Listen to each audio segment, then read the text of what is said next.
Bonjour à toutes et à tous et merci de participer à ce webinaire géant, comme on l'a surnommé. Quelques mots d'introduction pour vous dire, mais je pense que vous en êtes toutes et tous conscients, de l'enjeu crucial de ces élections dans la fonction publique pour l'ensemble de la Confédération générale du travail. Vous le savez, ces élections vont se dérouler dans le cadre d'un nouveau cycle électoral.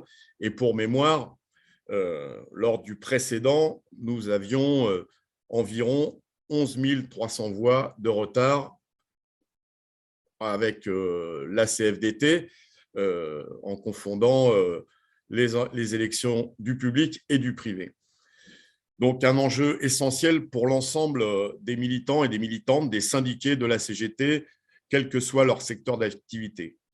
Je voudrais revenir sur 3 points. Le premier, c'est, je pense que ces élections se déroulent dans un contexte de mobilisation importante, notamment dans la fonction publique, autour de thèmes qui rejoignent la campagne nationale des 10%, des conflits autour des questions d'emploi, des conflits autour de la question des salaires et des conflits aussi autour de la question du temps de travail. Donc, une campagne qui est bien ancrée avec les préoccupations des agents et des agentes de la fonction publique.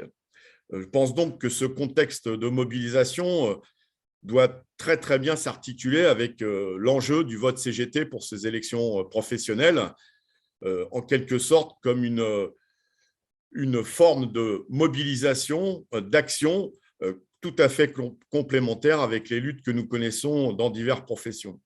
La deuxième chose, c'est évidemment le fait que nous sommes actuellement dans un contexte particulier avec les prochaines élections présidentielles et législatives. Et évidemment, en fonction du résultat de ces 2 scrutins, d'autres questions viendront se poser, d'autres questions revendicatives, mais on connaît déjà quelques enjeux autour des services publics notamment, autour des questions de retraite, etc. etc. Donc, évidemment, nous aurons à ajuster notre campagne revendicative en fonction des enjeux qui vont se présenter à l'issue de ces élections présidentielles et législatives. La troisième chose, c'est, me semble-t-il, la nécessité d'avoir une CGT tout entière tournée vers l'enjeu de ces élections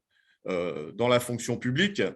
C'est pourquoi nous avons décidé au niveau de la Confédération de ne pas dissocier les élections professionnelles dans le privé et les élections dans la fonction publique, puisque l'ensemble de ces campagnes sont pilotées, entre guillemets, par le collectif confédéral élections professionnelles et de nombreuses, d'ailleurs, journées de formation ont déjà eu lieu sous la responsabilité, ils seront présents durant ce webinaire, de Brigitte Langlais et de Frédéric Birobin.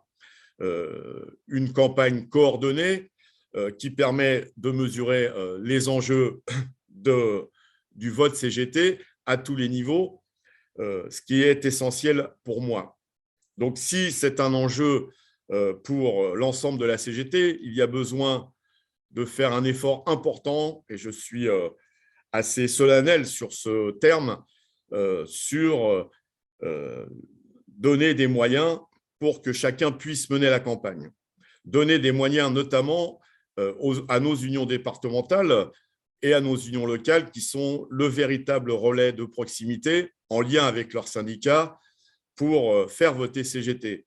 De ce point de vue-là, je pense qu'il sera nécessaire, et vous aurez l'occasion d'échanger sur ce sujet, qu'il y ait une bonne coordination entre nos structures locales interprofessionnelles et nos structures locales professionnelles, que cette campagne soit bien déclinée au plus près des syndicats, au plus près des lieux de vote, que ce soit pour le vote d'ailleurs, mais aussi pour avoir des candidats, parce que, évidemment, vous le savez, c'est la palissade de le dire, mais s'il n'y a pas de candidat CGT, le vote CGT est impossible. Donc, une articulation, me semble-t-il, essentielle entre nos structures interprofessionnelles de proximité et nos structures professionnelles de proximité également. Voilà.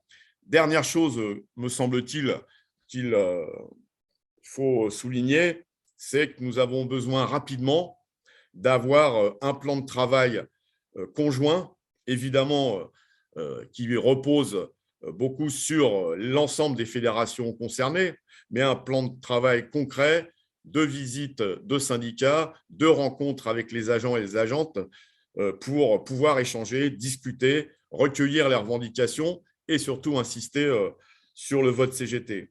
De ce point de vue-là, je trouve, enfin c'est mon expérience personnelle, que beaucoup de syndicats commencent à bien s'impliquer dans cette campagne.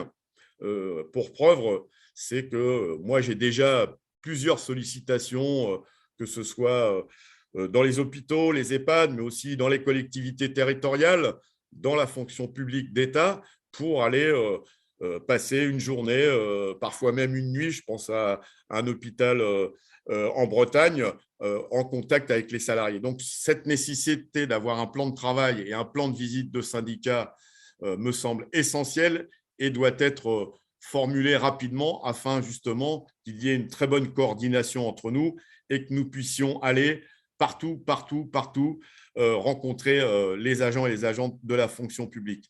Et donc, à ce titre-là, eh bien, moi, je commence la campagne dès demain, puisque suite à une sollicitation de nos camarades de La Réunion et de Mayotte, je me rends une semaine dans ces deux départements d'outre-mer pour aller lancer cette campagne en lien avec la CGTR et la CGT de Mayotte. Et j'aurai l'occasion, durant cette semaine, d'aller dans plusieurs hôpitaux, dans plusieurs écoles et établissements scolaires, dans les collectivités territoriales. Je pense qu'il y a une grande attente vis-à-vis de la CGT. Et donc, ces élections, profitons-en pour démultiplier ces initiatives et démultiplier ce contact avec nos collègues de la fonction publique avec un seul but, le vote CGT en cette fin d'année.